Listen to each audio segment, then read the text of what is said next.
Good morning student. आज हम हिंदी व्याकरण में चैप्टर 17 विराम चिन्ह का अध्ययन करेंगे कि विराम चिन्ह क्या हैं। वार्तालाप करते समय हम अपने भावों के अनुसार हम अपनी वाणी में उतार चढ़ाव लाते हैं।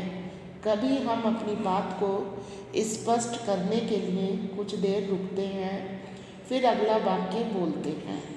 लिखते समय इसे दर्शाने के लिए कुछ चिन्हों का प्रयोग करते हैं, जिन्हें विराम चिन्ह कहते हैं। विराम चिन्ह का अर्थ है वे संकेत चिन्ह जो हमें बताते हैं कि हमें किसी गद्यांश या पद्यांश को पढ़ते समय हमें कहाँ और कितनी देर रुकना है। कुछ प्रमुख विराम चिन्ह निम्नलिखित हैं, जैसे पूर्ण विराम, अल्प विराम, अर्ध विराम, प्रश्नवाचक चिन्ह, योजक चिन्ह,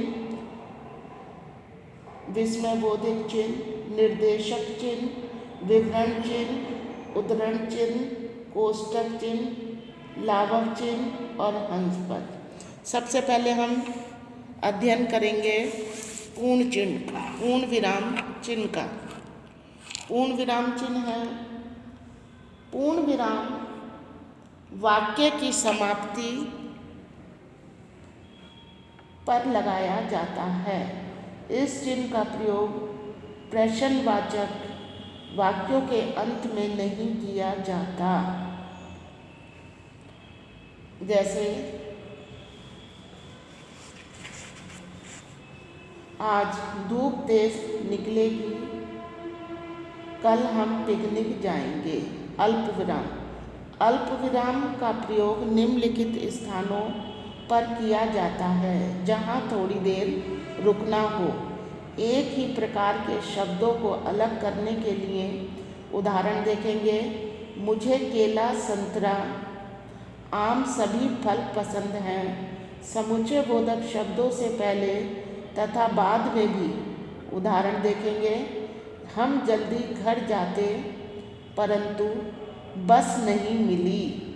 उद्धरण चिन्ह से पूर्व भी इसका प्रयोग किया जाता है। उदाहरण, पिताजी बोले, कल मुझे बाहर जाना है। अर्धविराम चिन्ह है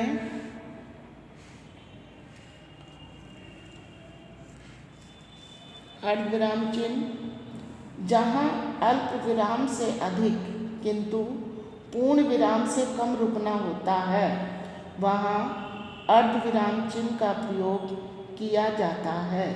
जहाँ दो उपवाक्यों का संबंध हो, उनके बीच अर्धविराम चिन्ह लगाया जाता है। उदाहरण, मैंने उसे बहुत समझाया पर वह नहीं माना। मन लगाकर पढ़ो, परीक्षाएं आरंभ होने वाली हैं। फोर्थ देखेंगे हम प्रश्नवाचक चिन्ह। प्रश्नवाचक वाक्यों के अंत में इसे लगाया जाता है। उदाहरण, इस पुस्तक के लेखक कौन हैं? आप कहाँ रहते हैं? पांचवा है योजक चिन्ह। इस चिन्ह का प्रयोग समानार्थी तथा विपरीतार्थी शब्द युग्मों के बीच द्विवचन तथा तत्पुरुष समाज में होता है। जैसे रात भर, पहले पहले, जब जब, रात दिन, जीवन मरण, सुख दुख आदि। विस्मयबोधक चिन्ह हर्ष, शोक, विस्मय, घृणा आदि भावों को व्यक्त करने वाले शब्दों तथा वाक्यों के बाद इसका प्रयोग किया जाता है। उफ, कितनी गर्मी है। ओह, कितनी गर्मी है। उफ, मेरी उंगली कट गई। जन्मदिन की शुभकामनाएं। निर्देशक चिन्ह, इसका आकार योजक से बड़ा होता है। इसका प्रयोग किसी कथन से पहले तथा उदाहरण की ओर संकेत करने के लिए किया जाता है। माँ कहती है सदा समय पर काम करना चाहिए। विवरण चिन्ह जब किसी बात का उदाहरण या उत्तर अगली पंक्ति में देना हो तो विवरण चिन्ह लगाया जाता है। उदाहरण संज्ञा के 3 भेद होते हैं, व्यक्तिवाचक संज्ञा, जातिवाचक संज्ञा और भाववाचक संज्ञा। उद्धरण चिन्ह किसी के कथन को उसके मूल रूप से उद्धृत करने के लिए दोहराना उद्धरण चिन्ह का प्रयोग करते हैं। उदाहरण अंग्रेजों, भारत छोड़ो, महात्मा गांधी। किसी लेखक का उपनाम कविता, कहानी, उपन्यास या पुस्तक के शीर्षक को इखैरे उद्धरण चिन्ह में दर्शाया लिखा जाता है। हम पंछी उन्मुक्त गगन के कविता के कवि शिव मंगल सिंह सुमन हैं। निर्मला प्रेमचंद का प्रसिद्ध उपन्यास है। कोष्टक चिन्ह इसका प्रयोग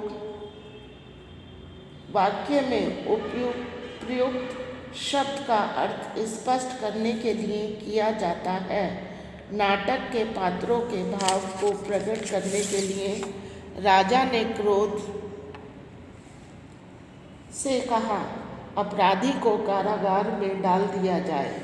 कर्म सूचक अक्षरों तथा अंकों को दर्शाता समय उदाहरण का, खा, गा, 1, 1, 2, 3।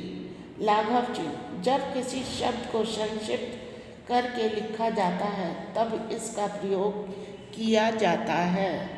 उदाहरण है डॉक्टर राजेंद्र प्रसाद, मुंशी प्रेमचंद, पंडित मदन मोहन मालवीय। हंसपद वाक्य लिखते समय जब कोई शब्द गलती से छूट जाए तो उसे लिखने के लिए हंसपद का प्रयोग किया जाता है। उदाहरण चांदनी रात में ताजमहल बहुत सुंदर लगता है। कल हमारे, यहाँ पर महल लिखा हुआ है ऊपर, कल हमारे विद्यालय का वार्षिक समारोह है, यहाँ पर विद्यालय लिखा हुआ है। हम स्पष्ट तरीके से कह सकते हैं मौखिक भाषा में स्पष्ट अर्थ स्पष्ट करने के लिए वाक्यों के बीच में या अंत में कुछ विराम लेते हैं। लिखित भाषा में इस विराम का संकेत देने वाले चिन्ह विराम चिन्ह कहलाते हैं। कुछ प्रमुख विराम चिन्ह इस प्रकार हैं: पूर्ण विराम चिन्ह, अल्प विराम चिन्ह, अर्ध विराम चिन्ह, प्रश्नवाचक चिन्ह, विस्मयबोधक सूचक चिन्ह, उपविराम चिन्ह, योजक चिन्ह, निर्देशक चिन्ह, विवरण चिन्ह, कोष्टक चिन्ह, उद्धरण चिन्ह और लाघव चिन्ह। ओके, हम इसकी अब एक्सरसाइज देखेंगे। निम्नलिखित वाक्यों की पूर्ति उचित शब्द चुनकर लिखिए। वाक्यों की समाप्ति पर पूर्ण विराम चिन्ह लगाते हैं। पूछने वाले वाक्य के अंत में प्रश्नवाचक चिन्ह लगाते हैं। संवाद लिखने वाले के नाम के बाद तथा किसी के कथन को उद्धृत करते समय निर्देशक चिन्ह का प्रयोग करते हैं। किसी शब्द को संक्षिप्त रूप देना हो तो लाघव चिन्ह का प्रयोग करते हैं। पढ़ते या लिखते समय जहाँ थोड़ा रुकना हो वहाँ अल्प चिन्ह लगाते हैं। किसी बात को अलग दिखाने के लिए उपविराम चिन्ह का प्रयोग करते हैं। निम्नलिखित चिन्हों को पहचान कर उनका नाम लिखिए। फर्स्ट है पूर्ण विराम, निर्देशक चिन्ह, द्वारा उद्धरण चिन्ह, प्रश्नवाचक चिन्ह, लाघव चिन्ह, योजक चिन्ह इकरा उद्धरण चिन्ह कोष्टक चिन्ह। ओके, दिए गए संवाद में विराम चिन्ह लगाइए। हर्ष, ये बहुत प्रसिद्ध संगीतकार है। विराम चिन्ह। लावण्या, क्या तुम्हें संगीत पसंद है? क्वेश्चन मार्क चिन्ह। हर्ष, हाँ मुझे शास्त्रीय संगीत पसंद है। पूर्ण विराम। लावण्य, क्या तुम्हारे पास कोई वाद्य यंत्र है? क्वेश्चन मार्क प्रश्नवाचक चिन्ह। हर्ष, नहीं अभी तो कोई नहीं है। पूर्ण विराम चिन्ह विराम चिन्ह। अध्यापिका, बच्चों संगीत ध्यान से सुनो। विराम चिन्ह। अर्णव, वाह कितना मधुर, इतना मधुर संगीत। विराम चिन्ह। अंगद, वाह इन्होंने तो कमाल कर दिया। विराम चिन्ह। अगस्त्य, ये तो बहुत मधुर गाते हैं। विराम चिन्ह।